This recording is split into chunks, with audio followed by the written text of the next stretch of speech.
Now, he'll be speaking to you about the economic and the social and ecological impacts of invasive species.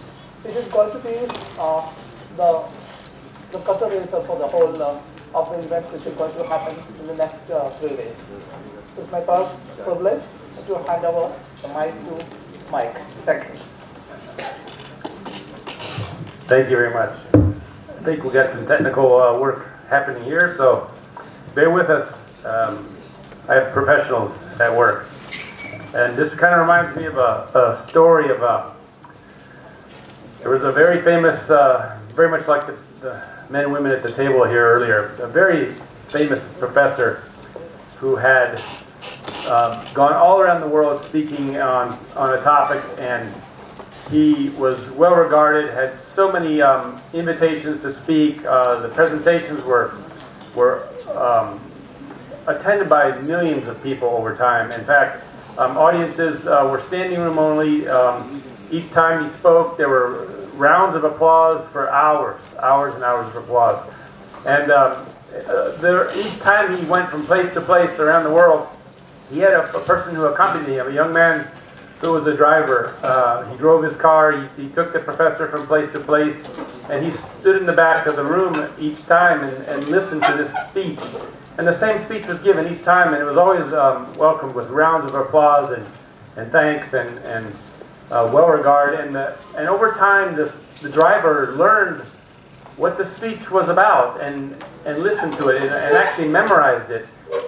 And one day he asked the professor, he says, you know, I'm just a poor driver. I just drive for you, and I listen to this, and it seems like you get paid a lot of money for this talk, and I've listened to this talk, and I think I could do this talk too, but I don't get paid like you. I'm just a driver.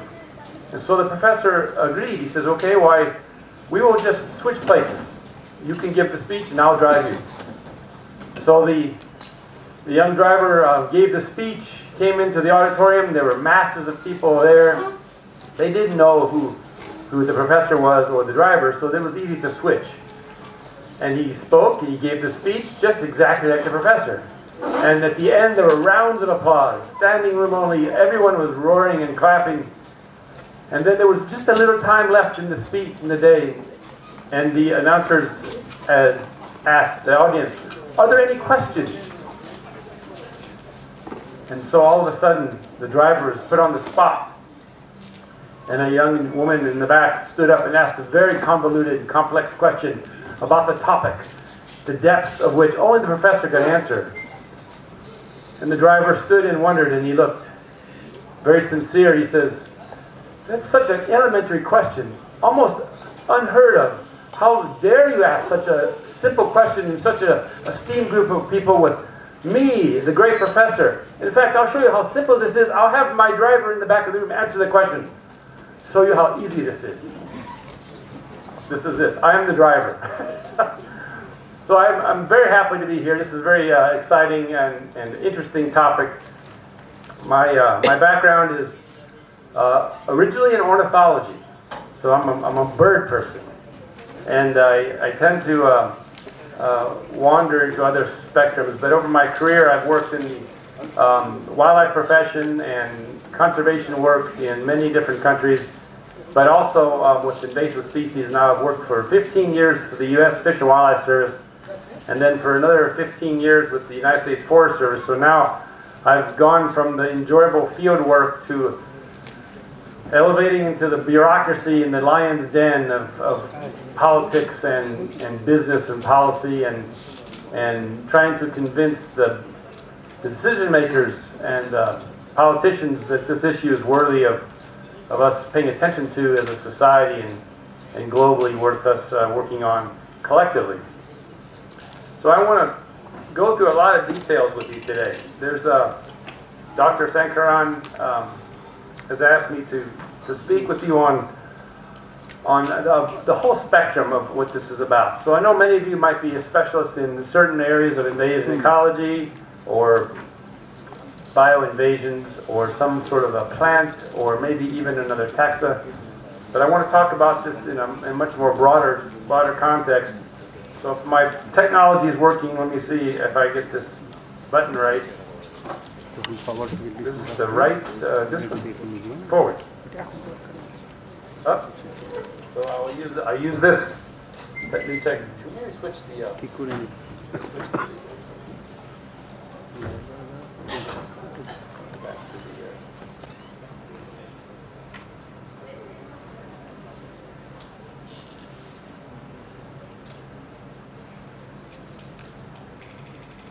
So I can advance with the space bar. Advance. Okay. I would just use this. So we are in an era known as the homogocene. Thank you very much.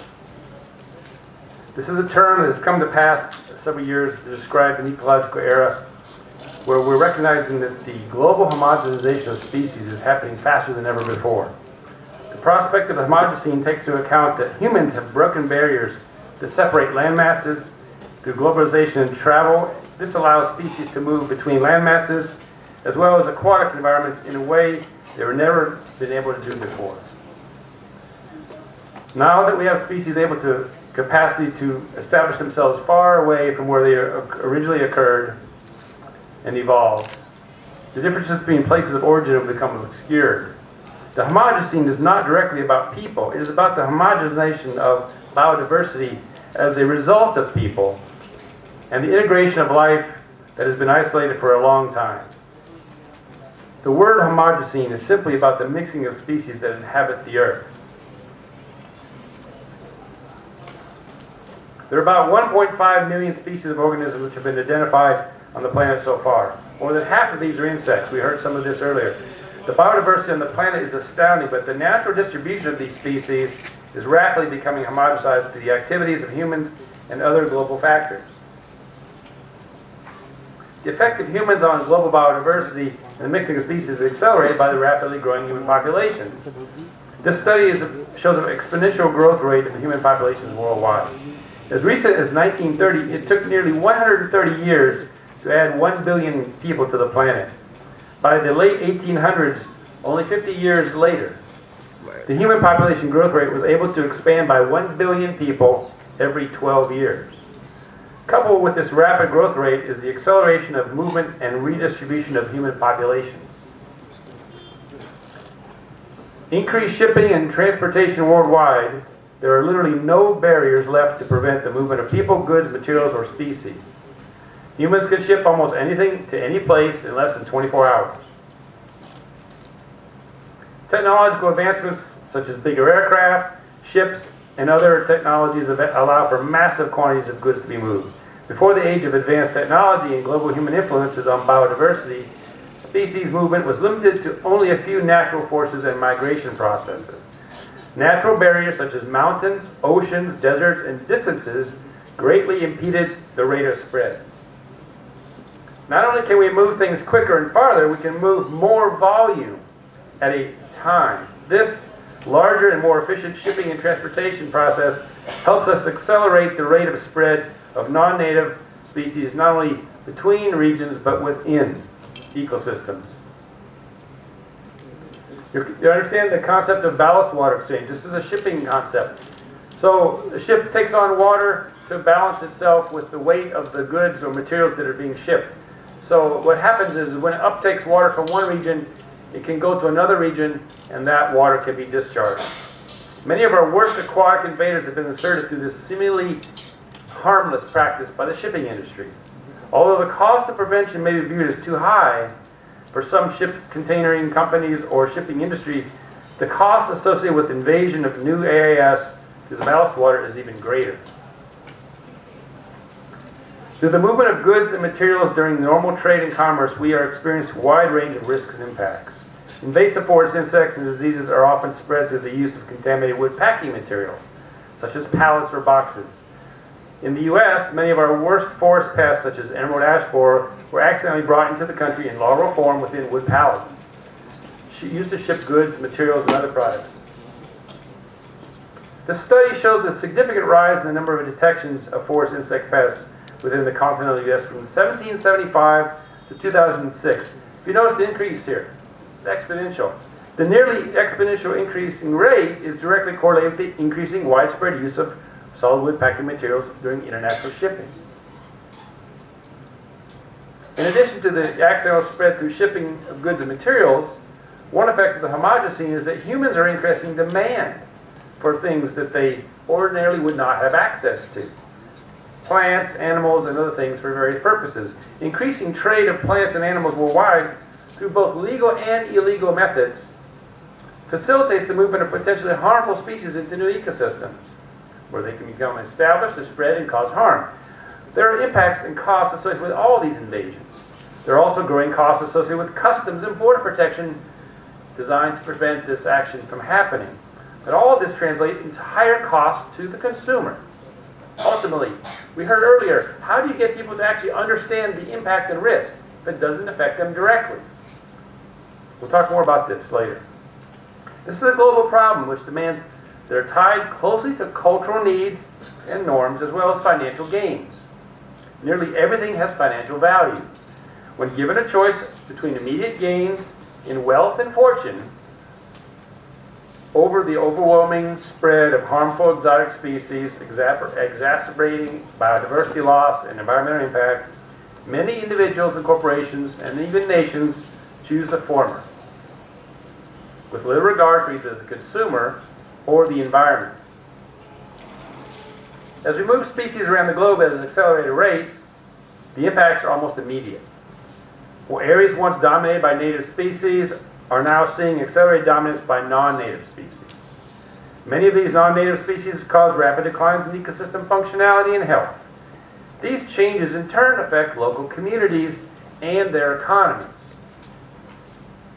Natural resources conservation programs, the biology world, are realizing that they need to develop the capacity to address invasive species as this expands. This slide illustrates the exponential growth in the work related to aquatic invasive species within the Canadian Fisheries Protection Program over several decades. It may be hard to see some of the bar colors there, but this is a change in what their responsibilities have become. This slide illustrates this, and note the increasing diversity and the quantity of aquatic invasive species threats that they experience. In 1999, a cursory study to estimate the number of harmful exotic species within the United States indicated that there were 50,000 non-native species known to exist, non-native, with more than 4,300 of those considered as harmful invasives. 6% of all known terrestrial vertebrates in the United States at that time were considered invasive alien species. 6%. However, increasing transportation, trade, and commerce are not the only forces driving the spread of invasive species worldwide. The spread of accelerated environmental impacts of economic problems with invasive species, both aquatic and terrestrial, can be attributed to many other factors. But of particular concern are the problems created by global warming and associated climate change impacts. We see this in many places around the world. This list is not inclusive, it's just an example of some of these factors. For the spread of invasive plants, there are generally three categories of accelerated invasion: transportation pathways, living industry pathways, and other things that are mixed in with that. At a tactical level, resource managers and invasive species specialists are also aware that numerous invasive activities, pathways, vectors pose a high risk to accelerated establishment and spread of invaders. As you're aware, this is not an all-inclusive list of the kind of priority areas and activities which we need to keep a watch on for potential invaders. But notice in there for the forest arena, timber operations, water areas, things that you deal with in trade and commerce, even the pet trade, and even researchers unknowingly are accidentally using species during studies, and when the study is over, dumping them free to live in whatever environment they're dumped in. These are practices that are not the norm for proper invasion protection, but unknown for most of the people out there. They don't know what they're actually doing. Several years ago, when the undersea earthquake hit off the coast of Japan, the massive tsunami wave it created destroyed not only big parts of eastern Japan and the Fukushima nuclear facility, but also a lot of the aquatic invasive species problems were starting to increase. The backwash from the resulting tsunami impact carried millions of tons of debris out to sea. That debris included dozens of species of organisms that traveled across the Pacific to North America and beyond. These new invaders arrived on the shores of Canada, the US, Mexico, Central American countries, Peru, and others in Colombia, from that tsunami in Japan. On those materials, which included giant concrete structures that floated in the ocean. Believe it or not, concrete can float. On those piers and docks were aquatic invaders that were only known into the waters of Japan, but are now invading into the areas of North America, Central America, and South America. So Mother Nature has a big part in this too. So maybe I should go on a little bit of a back trail here and slow our process down. So many of you are already aware of some of this, so my forgiveness is asked for the elementary speaking on this topic, but let's talk about what we mean by invasive species. So we want to also recognize that not all exotic species are harmful and not all exotic species are invaders. They may have the potential, but many of these species are very important to our society. So we will first want to know that the invader is an exotic to the ecosystem in question, and of course harmful to either the environment, the economy, your cultures, or your health of animals or wildlife, and livestock as well. Many of you are deeply rooted in the invasive plant arena, so no pun intended, but I'm not going to spend a whole lot of time on invasive plants. You're very familiar with this. Many examples. I think Rod Randall's Global Compendium is around 35,000 weed species in the world. Probably other references have even bigger numbers, but generally speaking, it's not just about plants. That is a huge problem, and like we heard earlier, we can see the plants on the landscape. You can see a lot of these terrestrial problems, and that's easily recognizable, and we can understand that. But when you can't see something like the microbes or an aquatic species, that's when it gets complex, very complex. So we're going to start talking about some of the complexity here. We're talking about plants, pathogens, vertebrates, invertebrates, algae, fungi, all taxa. And not just terrestrial, in aquatic and terrestrial settings. So there are aquatic plants, there are terrestrial plants, there are aquatic pathogens, there are terrestrial pathogens, and so on. Many aquatic species out there, big problems across all marine and freshwater systems, algae, crawfish, snails, all sorts of things. Mollusks, you talked about this earlier with the zebra mussels, quagga mussels, mud snails. Mammals even, aquatic mammals like nutria, big problems in the U.S. Lionfish, snails, giant salvinia, things you've seen, tiny microscopic species like spiny water fleas, and snakes. Snakehead fish even, big problem we're having now in the U.S. And of course, a lot of aquatic plants that you're very familiar with. These have widespread and devastating impacts to the environment and the economy. Terrestrially speaking, it's even more diverse. Invasive swine, forest insects, invasive weeds, arboreal reptiles. We have all kinds of problems, every action, every direction. Land snails, feral cats, mongoose, adelgids, the list goes on and on. Again, this is just some examples. The spotted lanternfly recently arrived, a huge problem for agricultural programs, devastating to crops like apples and citrus. This is, again, just a small example.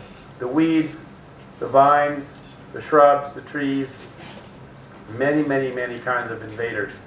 From other ecosystems where they're naturally evolving, when they're moved or accidentally are transported, they become invasive when they're starting to cause harm.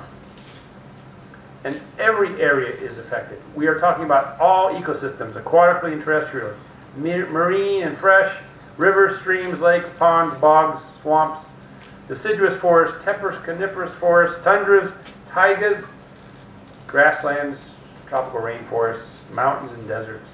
They all have been invaded and they all are at risk. They're all vulnerable. And the species within those are vulnerable.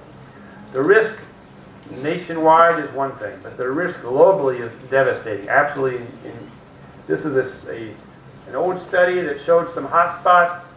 The areas that were noted in blue thought at one time that they're relatively safe from invasion. In fact, today someone was asking me about invasions in Alaska, the U.S., up in the upper parts of the Bering Sea area. That's just as much of a risk to them as it is in tropical parts of India. So we have to be vigilant. This is a huge problem for all the nations, for all countries, for all communities, and it's getting worse. The biodiversity in natural communities and native plants have a combination of factors that allow them to live in harmony, but when the invader comes in, that harmony is disrupted, and you know that's where the trouble starts. In India, you're most familiar with these important areas. These are the native areas of important habitats and ecosystem biodiversity areas, but nothing is immune and vigilance is necessary. Not only are all ecosystems at risk, but the invasive species threaten nearly every part of life and natural process on the planet. This is not an inclusive list, as you know, but it illustrates the broad-reaching impacts of invasive species. From this list, it may be easy for you to picture the economic changes that can result from declines in any of these factors. For example, the economic value of recreation and tourism to local communities can easily diminish as those areas are invaded by harmful exotic species. Not only will the natural environment degrade, but so will the ability for the ecosystem services to provide the quality of life and related economic prosperity for that local community. So local communities that are struggling to capitalize on ecotourism or the environmental quality that it may hold using the native species can immediately be disrupted and immediately be declined as those invaders come in. Nobody wants to come into a place to see Mycania and hike through Parthenium and climb around worrying about the exotic species that might hurt them. They will leave. They will not come in. They will not spend their tourism money in that area. On a global basis, famous ecologist E.O. Wilson in the United States once said that the two great destroyers of biodiversity are habitat destruction and second, invasive species. Humans have a lot to do with both of those problems.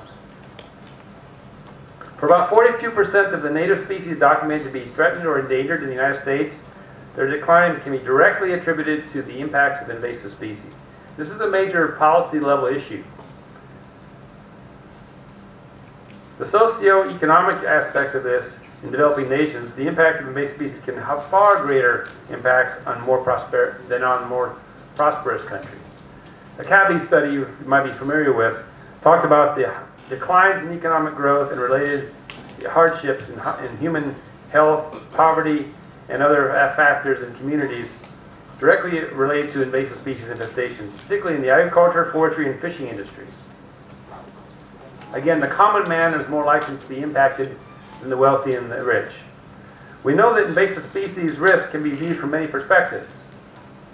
It's not always just the species that you're worrying about, but the area that they may invade. What is vulnerable? So we need to look at the vulnerability of areas to invasion. We also look at risk from a cultural standpoint. The cultural risk may be more important than the economic risk. That may cause people to react more. If someone takes your culture away versus taking your money away, what's more important to you? What are your values?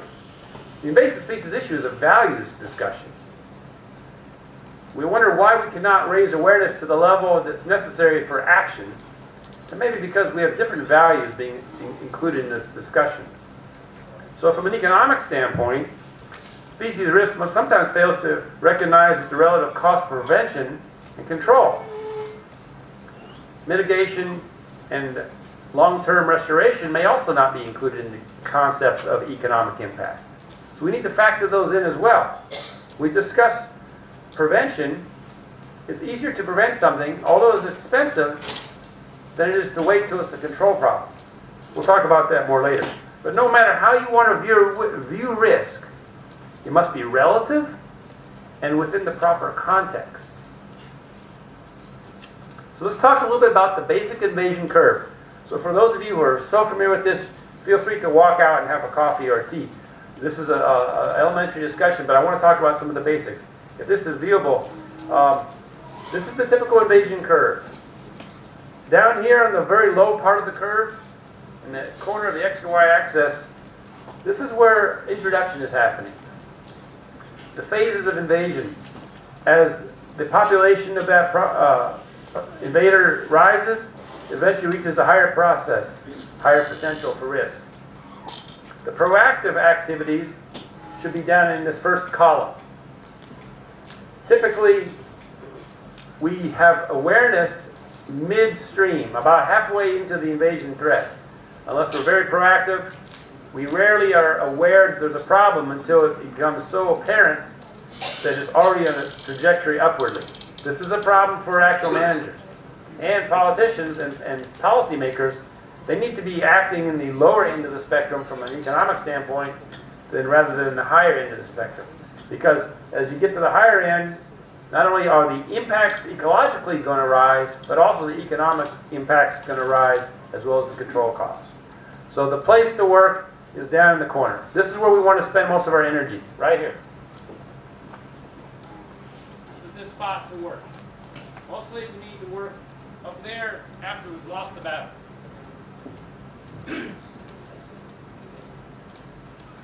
The natural capacity to combat invasive species is very difficult to measure, but there has been some study on this. This is a graphic that attempts to illustrate the estimated current capacity of nations and regions to address the invasive species threat across a variety of taxa. This is not only a rough estimate, but also gives a general sense of the interest that certain countries have in the invasive species issue. However, it does not illustrate either the effectiveness nor the functionality of invasive species management programs. In North America, for example, national and local programs are led and managed in very different ways across the continent, structurally speaking. Although we would seem to have endless resources in North America to address the invasive species problem, there are still significant gaps there. Although there's a high level of interest, for example, in some countries like the US, it has been said that the effectiveness of the country's programs fall far short of the demand to curb the increasing demand against invaders. So therefore, we're treating less than the rate of spread. We're unable to keep up with the pace of this invasion problem. They tend to expand rapidly. We tend to respond slowly. Capacity at all levels to curtail or reduce the average rates of spread for both aquatic and terrestrial species are sometimes considered extremely low, sometimes in negative direction. By most accounts, we're losing the battle. So back to the invasion curve discussion. On a global scale, some countries are probably in the area around A. Kind of the middle ground. They're aware, they're trying to do some things, but the invasions are still starting to rise. They're in the mobile route upwardly. While others are in deeper trouble in the B arena. They've lost their chance to be proactive. They're struggling to just maintain the status quo, but invasions are far outpacing their efforts. And still, there are some actually in the C area, where they actually have an opportunity, a chance to do more, to improve their policies and their proactive activities to stop this from getting ahead of them. It may cost them something, but it's going to cost them a lot less than if it was in the red area of this curve. A world map here represents some model outputs. So for those of you who are statistical experts, the models that have been developed have looked at this by region and nation, and although the total cost in category B, which is the upper right corner to threatened countries, is not proportional, the total invasion cost to countries under a proportion of their GDP is in C. So A just represents the overall invasion threat to the different countries.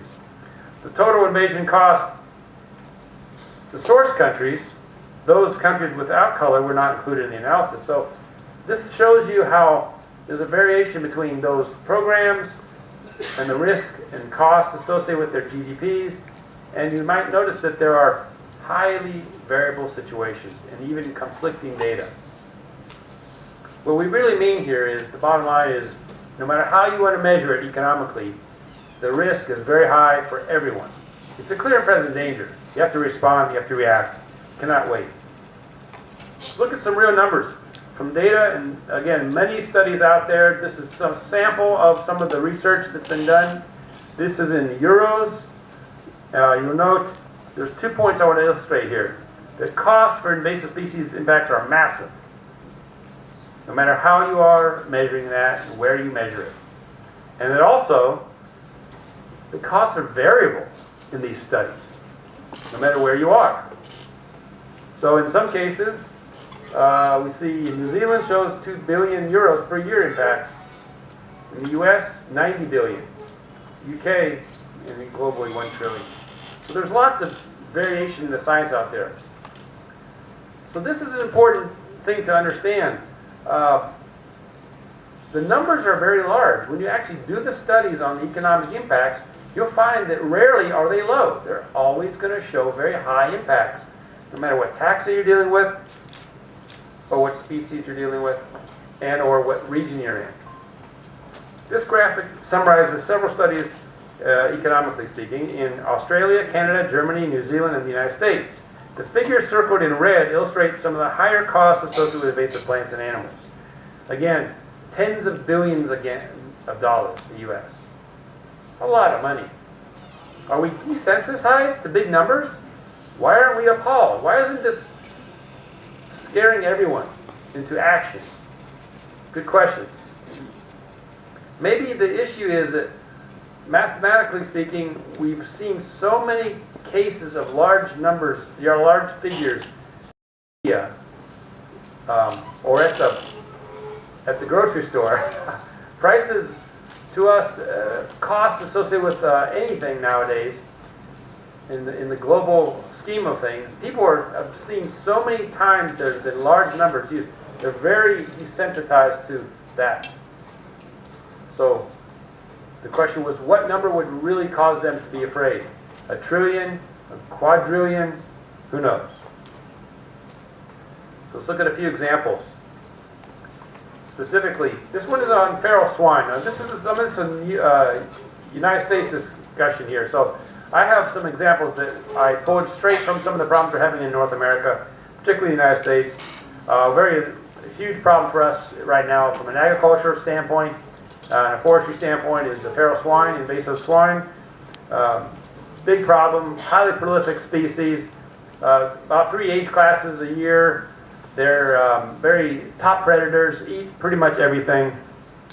They cause massive amounts of damage, extremely impacting to farming, even accidents on the highways, destruction of lots of different things. So the most important kinds of damage they cause, crop damage, they root, digging on the ground, the food plots, they impact pastures, timberlands, almost all types of plants that you're trying to grow that can impact. High production for crops like fruit trees, oaks, acorns, pecans, nut trees of all sorts. And in the agriculture arena, these really can add up quickly. From a disease standpoint, this is a very, very high-risk species. From a wildlife and human health standpoint, bacterial, viral, and parasitic diseases of feral swine are extremely risky. You can see this list here. From a disease standpoint, this is probably one of the highest risk mammals out there for zoonotic diseases that threaten animals, livestock, and humans. They're also predators. They will eat pretty much anything. Crabs, they'll eat prawns, they'll eat plants, they'll eat small invertebrates, they'll eat lambs, livestock, wild animals like deer, fawns. They're eggs of birds that are in ground nesters, reptiles, amphibians. They absolutely are terrible biodiversity impactors. Let's look at another one. This is a high-risk species in the forestry arena, forest productivity. Asian longhorn beetle. This is another one, big problem for North America. especially in our hardwood forests, billions of dollars of impact each year. Trees are important for pollution control, cleaning the air, providing oxygen. The trees that are lost to emerald ash borer in urban areas, we've documented that just the pollution control value adds up to $6.8 billion a year impact from just this one species of insect. 6.8 billion US. Extremely expensive. That's bigger than every small municipality economy in the entire nation added together. You're familiar with this one, senna. Many of you are probably doing research on this. Wildlife habitat is at risk from things like senna. This tree can grow very large and inhibit the growth of other plants. These allelopathic tendencies, like many invasive plants have, cause highly impacted areas pretty much immediately. It's aggressive, hard to control, hard to eradicate, hard to prevent. But globally, this plant seems to be a never-ending battle for every nation that acquires it. So it's not just here in India, many places. Asian carp, aquatic invasive species. Species like Asian carp can wipe out entire ecosystems with their feeding behavior and prolific growth rates. In the U.S., we're dealing with 3 Asian carp species. Each one feeds at a different trophic level. This causes massive disruption in ecological function and health and biodiversity in every area they invade. $10 billion a year impact just from Asian carp in this picture here. It shows millions of Asian carp jumping out of the water. These are upwards of 5 to 7 kilograms each. When the boat motors drive over, the propeller causes them to jump out of the water. If you get hit by a 7-kilogram carp, it'll hurt. So there's human health impacts as well. But look at the diversity is gone. This is entirely, this lake area is 100% controlled by Asian carp invasion. So all the native species are gone. It takes over large areas very quickly. In the Great Lakes region of the United States, which is up on the Canadian border, carp estimate to cause over 200 million impacts to commercial shipping alone, and sport fishing impacts, and of course the water supply. So again, this is a high-risk species for us. Lionfish. Anyone in here familiar with lionfish? You put a lionfish in an aquarium, what do you get? All the other fish? Or you get a lionfish, right? They eat everything. Top predator, very prolific. Again, big problems around the globe. Accidentally spread and intentionally spread. Top predators, millions of young, millions of eggs. And this is a graphic, let me show you this. In the red, this is the spread in just a few years of lionfish populations in the United States and the Atlantic coast and the Gulf of Mexico, all the way down into the Yucatan Peninsula area of Mexico. This is an amazing story. The genetic similarities to this entire population were traced back to 6 gravid females. Those 6 female lionfish were in an aquarium. The owner of that aquarium dumped it into the ocean near about halfway up the coast of Florida. Right there. 1 aquarium, 6 females. Every fish in that entire region is related to that. Oh, yes. Oh, there you go. So it started here. All the populations are related to the same parents. That's all it takes. Just a few years. The coral reef areas are being devastated. The young fisheries are being impacted. So important commercial fishing programs that for shrimp, prawns, and other fish that are used commercially for food, those offspring are being eaten by the lionfish population invasion. So it's impacting the economics of these entire coastal regions. And people thought, oh, don't worry, it's only going to be in this area. It would only survive in this warm water here. Lionfish have easily adapted, and they're all the way up into almost Maine, almost to the St. Lawrence Seaway. There's nothing to stop them going into the Arctic. Same thing here. They thought, oh, it only will survive in this area. The waters here were not going to be conducive to survival. They were proven wrong. The problem down here south is the Panama Canal.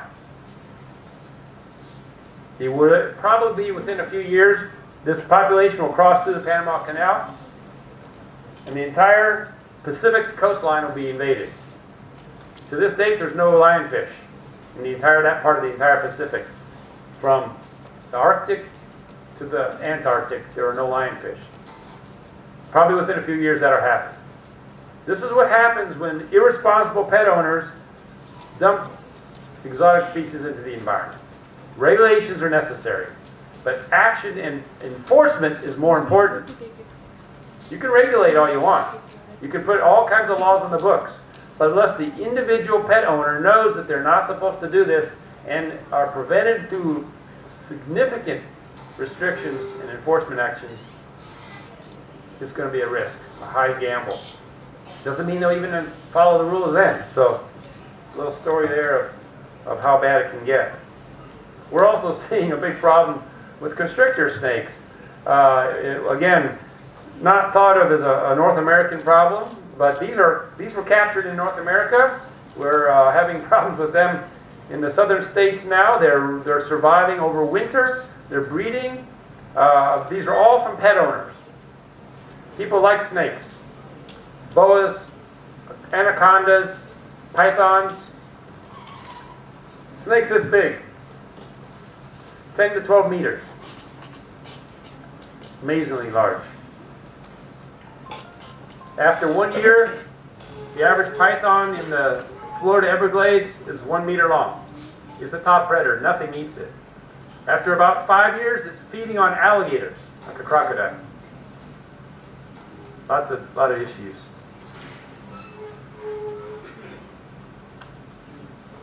Here's another little story.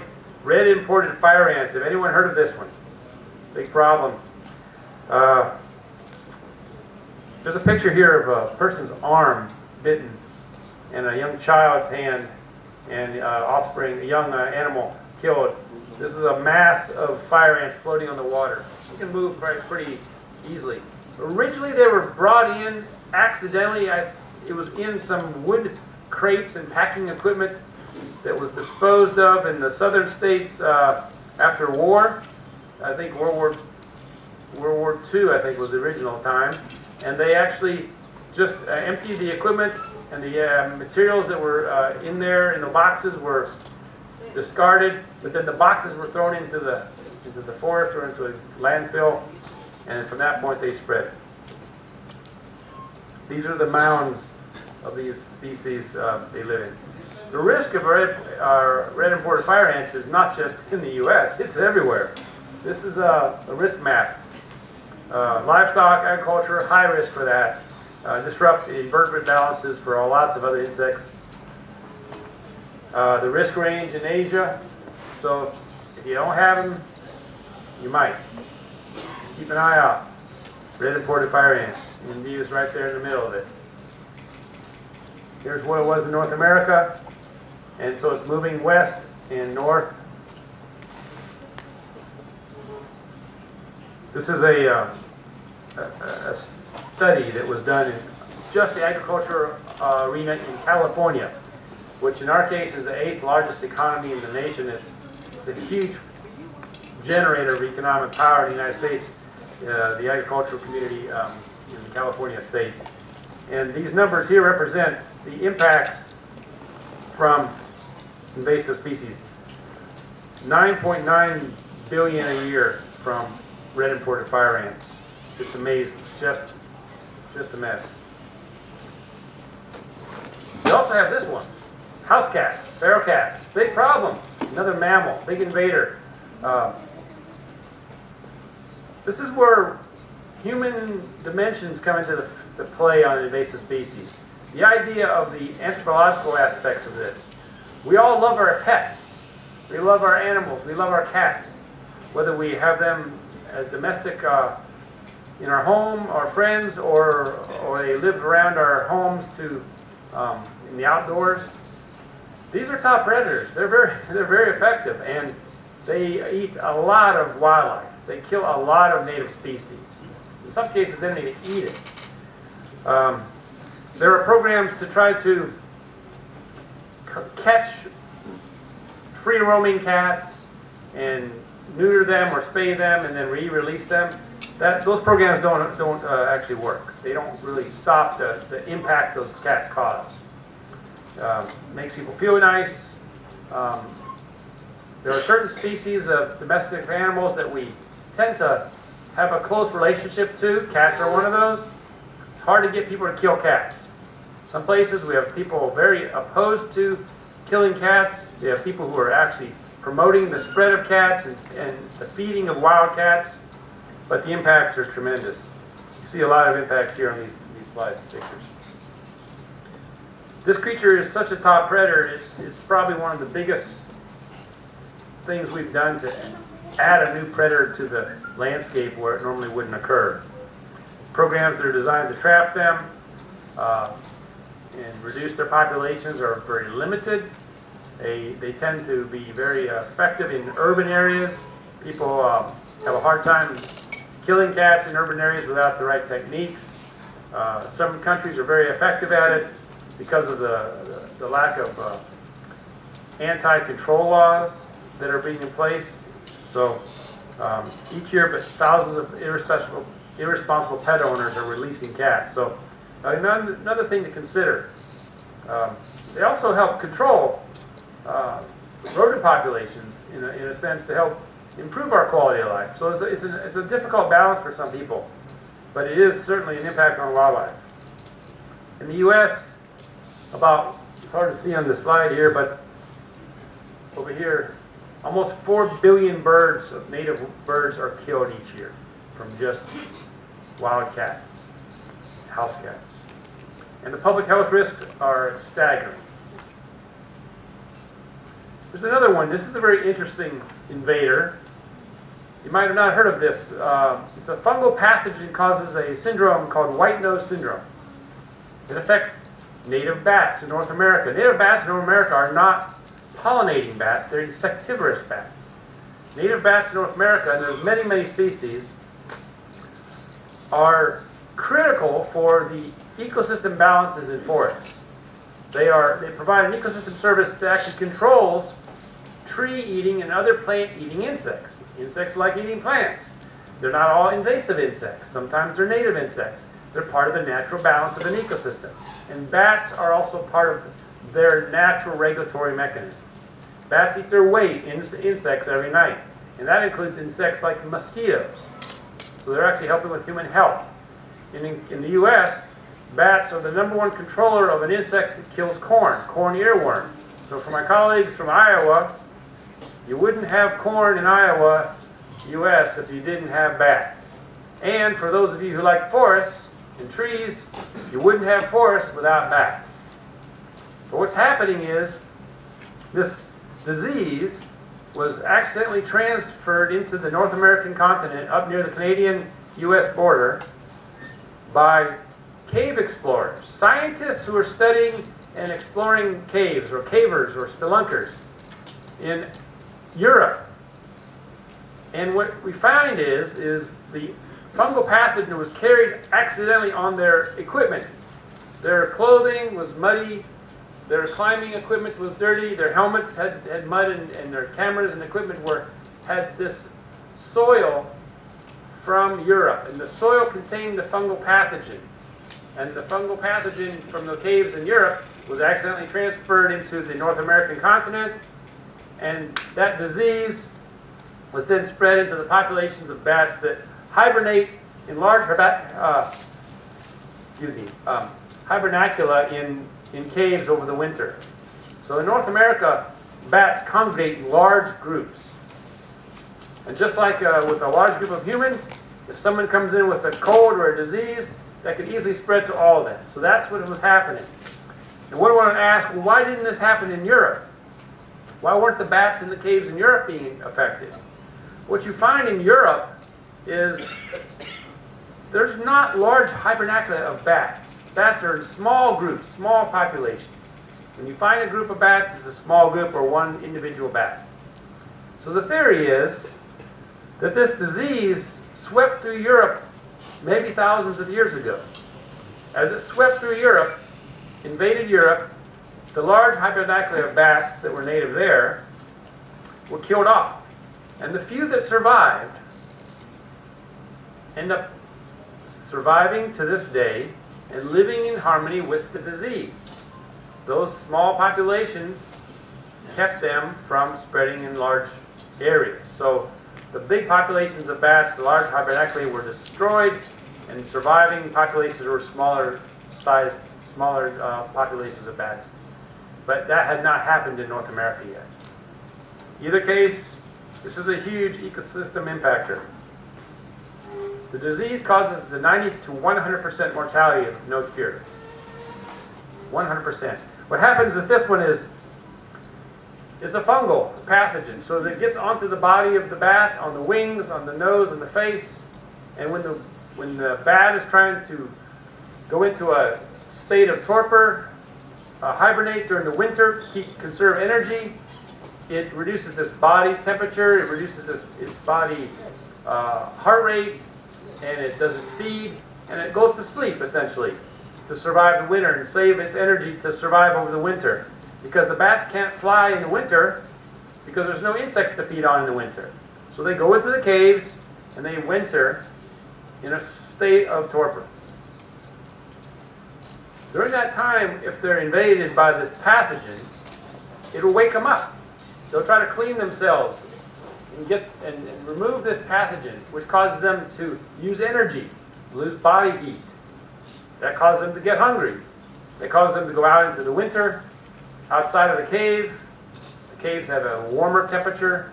They have to go out to try to forage and find food. And of course, there's nothing to eat. So this is a really bad problem. Another small story of the diversity of invasive species threats. A species called cheatgrass, Bromus tectorum, which is the grass of the roof. It's an African species, highly prolific annual grass, but it's also highly flammable. So there's a story behind this in the U.S. Right now we're going through a very complex environmental discussion and a decision that has to be made about a rare bird called the greater sage-grouse. The greater sage-grouse is a very rare bird, and its habitat across the United States spans 11 states, a very large portion of the United States. The habitat for this bird is sagebrush. It's a shrub, a native shrub. And the diversity of the plant life, the native plants, the native forbs, the native shrubs, the native grasses in that ecosystem are part of an ecosystem called the sagebrush biome. Many plants and animals live in that biome. And the sage grouse is essentially a keystone species of that biome. That grouse represents a biome that is intact and functional and healthy. But as that habitat for that bird declines, so does its survival opportunity. So that bird is on the brink of being listed as an endangered bird. If you list it through the legal process in the United States, that triggers many other factors. It stops many things from being able to happen on that landscape. So if you need to drill for oil, or build a home, or build a road, or create infrastructure, or any other sort of development anthropomorphically on that landscape, you cannot do it under that Endangered Species Act protection requirements that are trying to protect that area from the risk of further impacting that bird. So if the bird is listed, there's a lot of impact economically, ecologically, and environmentally, and socially. And so it's a very tedious problem right now, very delicate condition politically. And they're trying to not list the bird. But the reason that it's proposed to be listed is because the habitat loss is accelerating so fast due to this invasive grass. The invasive grass changes the fire cycle in that whole western landscape. So you may have seen the news, the big wildfires that happen in the United States. Massive, millions of acres of devastating wildfires. What happens is the grasses, the invasive annual grasses, are exacerbating the fire frequency and fire intensity, making it hotter, bigger, faster, and more often. What the result of this is a immediate loss of habitat. It burns over the sagebrush. The sagebrush biome is devastated, leaving the bird with nothing. So what we're trying to address is an invasive species problem, not a fire problem. And the fire problem would not be there if it wasn't for the invasive species problem. And if this wouldn't cause problems for the biome, then you wouldn't have the endangered bird being threatened. And therefore, regulatorily speaking, you wouldn't have to take action from a policy standpoint. This is extremely complicated and certainly very controversial in the United States right now. It's probably the biggest environmental decision being made in the entire country. So, something again showing you the political and economic and social ramifications of how invasive species can bring havoc. Here's a few other final things I want to talk about here on the economics. As I mentioned earlier, there's many studies, many estimates. You can see some of these numbers. 43 billion a year for corn and soybean crop impacts from invasive plants. 800 billion a year from shipping invasive species, aquatic invasive species issues on shipping. 1.7 billion per year on invasive forest insects cost to local governments, just the local small communities. 830 million a year to residential property value losses, and 123 billion a year across the spectrum of invasive animals and pathogens and microbes. Agriculture is not the only thing impacted. Natural aesthetics are impacted, lifestyles and wellness, and much, much more. But no matter how we view it, no matter which species we evaluate, no matter where we examine the cost, the end is the same. Invasive species are a major degrader of economies and communities. So how much is too much? I said this earlier a little bit. When are we going to realize the costs have been evaluated? Do we need more studies to tell us how much it cost us with invasive species? Do we need more economics research done? Have we done enough? Some would say no. Have we done too little? Some would say yes. What number would be the number that triggers action politically? What number would be the number that would trigger action socially? What's the number that's big enough to trigger a demand for increasing the financial capacity for programs to act against invasions? It goes back to values. And dollars are sometimes tied to values. And cultures are tied to values. But nations seem to fail to respond accordingly to these economic threats. Maybe we're just desensitized. Maybe we're numb to this. Maybe it's too big. Is it too overwhelming to us? Are humans unable to grasp the threat? Is it too large? What do we do? Anything? My colleague in the audience who had worked with General Motors Corporation, Michigan, I think he was there. You might recall a famous auto industry mogul, Lee Iacocca. He said this quote, "What do we do? Something, anything, so long as we don't just sit there. If we screw it up, start over. Try something else. If we wait until we've satisfied all the uncertainties, maybe it will be too late." This is a interesting paradox. Are we waiting for the solutions? Are we looking for silver bullets? Are we studying this to death? Some of us have an expectation of perfection and need to be comfortable with the decision before we can move forward against invasive species. This quote from General George Patton from World War II says, a good plan violently executed now is better than a perfect plan executed next week. There are many complexities, but remember the invasion curve I showed you earlier. The earlier you act, no matter how imperfect you may be, the better chance you have of success. This is where you will look at awareness, typically halfway up the curve. This is no longer ecologically responsible or environmentally responsible or economically responsible or socially responsible. It is not responsible to act after the invasion has gone beyond prevention. It is no longer responsible to act in an area where your chances of success are lower. It is not responsible to act at a point in the curve where eradication is not feasible and restoration is impractical.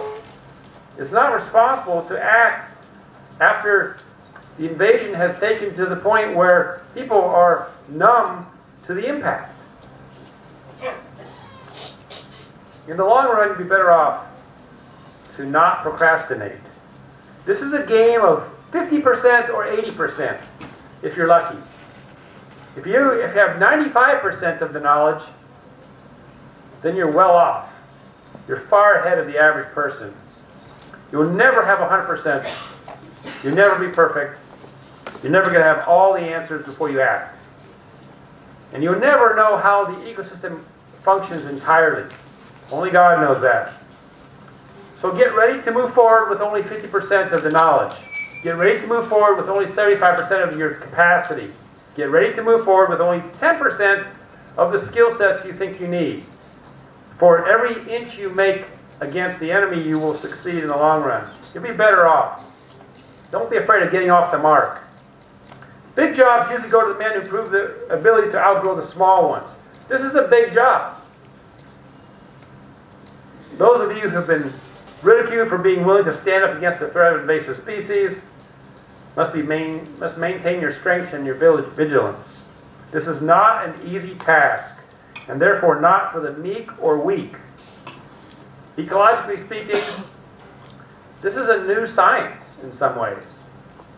If you look across the planet at all the countries and all the universities and all the professional societies and all the organized education, there are very, very few places where you can actually get an undergraduate, graduate, or advanced degree in invasive species management. Why is that? You can get a forestry degree, you can get a wildlife conservation degree, you can get a fisheries degree, a mathematics degree, a computer science degree, but you cannot get an invasive species degree. Even the economics of that opportunity that might drive the reason, for example, who wants to hire you if you're an invasive species specialist versus a lawyer or a doctor? Maybe the demand is driving that. But the key, though, is in the academic arena, we have failed to even acknowledge the value of this as a science and allow ourselves to educate our young and our future generations to perform this in a professional manner.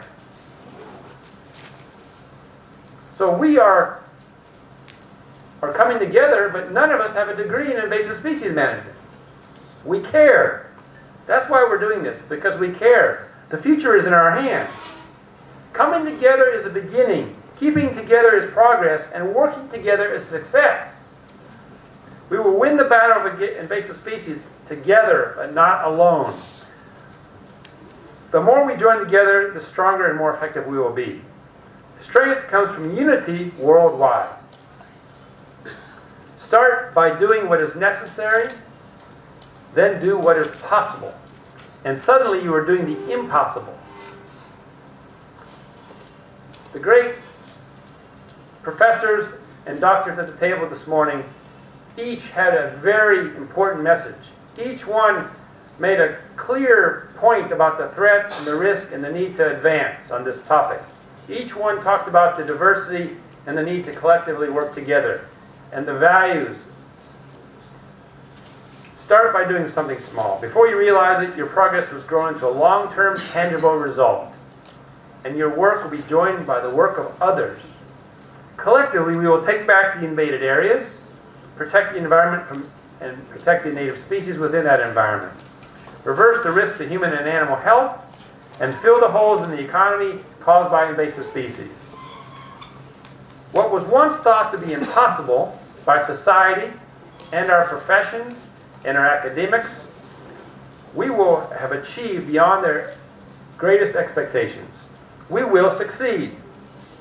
What you do individually may affect the future. What you do together will affect the future. I have been honored to be invited to discuss the invasive species issue here today at this institute. I found it very exciting to listen to these topics and discussions. And the concept of unity and diversity highlighted on the emblem of ISI was very intriguing to me. This is very applicable to the invasive species issue as we strive to protect biodiversity and work with a diverse set of partners to address the threat worldwide. I look forward to learning from each of you about your work during this conference and the efforts to address invasive species not only through ISI, but all the different components within India and the greater area. I want to leave you with a few more things. Success is not final, failure is not fatal. It is the courage to continue that counts. There's no use saying that we are doing our best. You must be active. You've got to succeed in doing what is necessary.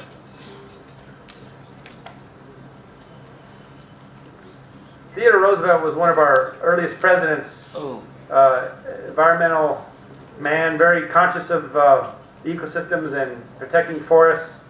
He was a founder of the United States Forest Service, and many of the environmental programs and lands that are protected in the United States, the great national parks, were created by President Roosevelt. And he said it best when he proclaimed that far and away the best prize that life has to offer is the chance to work hard at work worth doing. I also believe that work against invasive species is work worth doing. Definitely. You are the beginning of a future movement that can make a difference that generations to come will look back on and say thank you. Appreciate your time, and I'll be happy to answer any questions.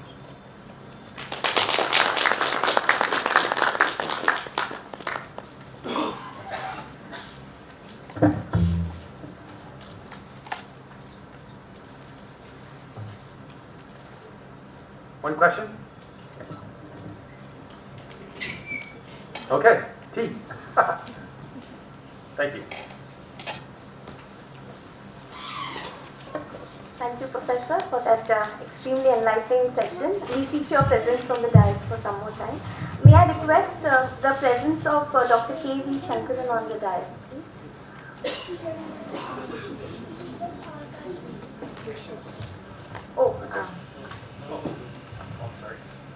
My apologies. One question? I'm Vinay Tandon from Himachal Pradesh. That curve you showed about time and control, not doing anything when things could happen, and then awareness coming at midpoint, and maybe action coming when it's impossible to get things done possibly. In my experience, this is not just for invasive species, it's true for a lot of other problems, especially environment-related issues, whether it's water or biodiversity or whatever else. And I think the first part is, as you said, there is actually very little awareness. People don't know. Decision makers don't know. For instance, today, a lot of decision makers actually don't know much about invasive species or their impact. However, I think, and this is open to experience from other people, that it is economics, the political economy, which gets working when money gets big, and that is when the decision makers step in. So if we are going to eradicate, for instance, lantana, not eradicate, that's impossible, but manage it or contain it, the money's got to get big for the politicians to get interested.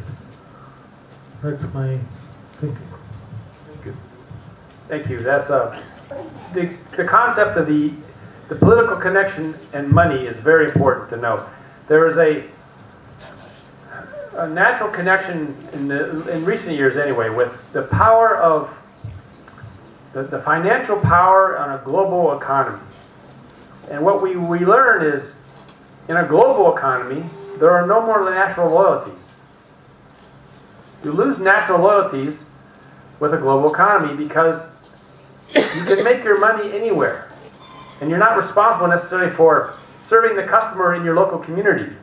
If your customer says, I won't buy your products because you're not you don't support the invasive species prevention program, then you say, fine, don't buy my products, I'll sell my product to somebody else. And that may be another country. So regulatorily speaking, it's hard to get the money behind the global economy is so large. It's hard to get the politicians to agree to regulate industry and operations that would potentially be limiting their ability to maximize profit. So that's where the connection, you're exactly correct. The problem with the money and the politics pulling in this issue drives the risk up, causes us to be less proactive, and hopefully some people think it would go away. So they can ignore it one day. Unfortunately not. One more. Dr. Sandeep. Thanks for that excellent overview. My question is regarding whenever we speak of invasive species, we speak about the political boundaries, like one species crossing to another country. But invasive species is also an issue within the country. So what is the status of domestic quarantine in the US? So, as I mentioned a little earlier, the species don't know any boundaries. They don't know the difference between a jurisdictional boundary and an ecosystem boundary. They just move. So when you look at it from a jurisdictional standpoint, regulations to prevent movement and or quarantine or protect an area are extremely important. Those have economic and social ramifications. And unless the society has been conditioned to accept the control of that process, is sometimes unwilling to regulate.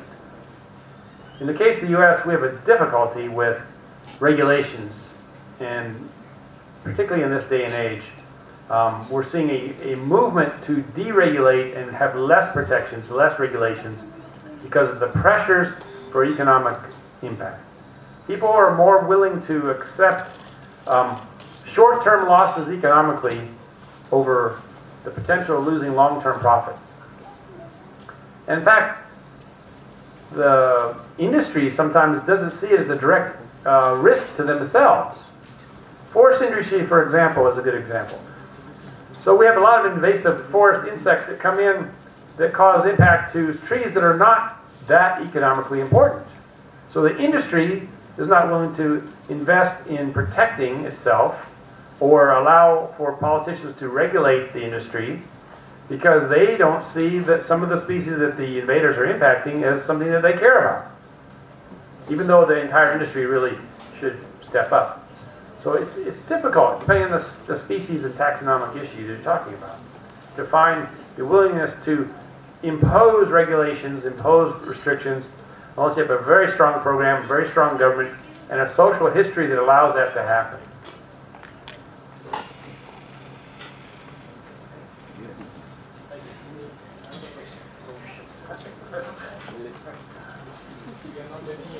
Okay, no, that's okay. My handlers are pulling me away. Here, okay. Thank you, Mike, for a very elaborate talk. You talked about many issues of invasive species. You talked about economics. You talked about ecosystem devastation, everything. But is there a management strategy or a policy in the US which is governing the control of invasive species or the management of invasive species, which is in vogue?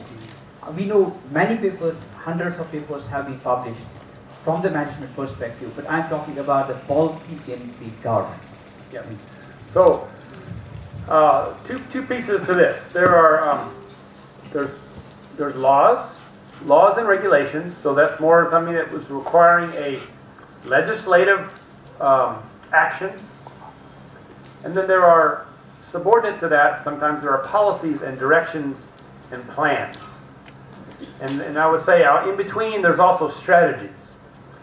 So strategically, strategies tend to give you an overall. So we have national strategies or regional strategies or state level strategies, or even strategies for just certain species.